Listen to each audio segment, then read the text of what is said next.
Today I would like to show you guys a simple Western style breakfast, egg bacon. Let's start.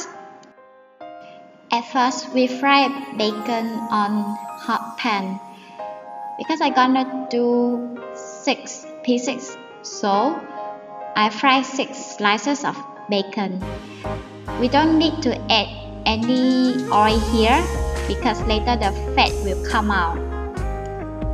You see, the oil come out. When the bacon turns brown, we transfer to the paper so that the oil can be absorbed. We need muffin pan and brush vegetable oil. Put bacon in and make circle.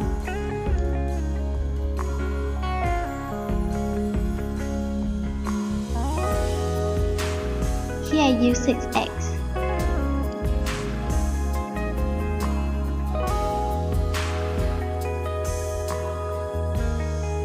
Then add some shredded cheese.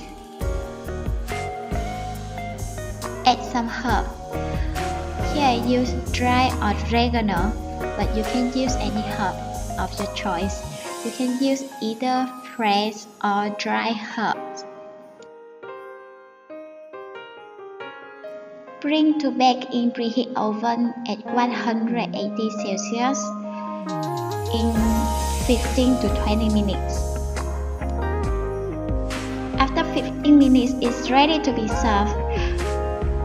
Here you can see that the egg yolk look like still dry, but actually it's already done. So I just finished a very fast and easy but yummy breakfast. Thank you for watching my video. If you guys have any feedback or inquiry, please comment below and subscribe above to update my new videos.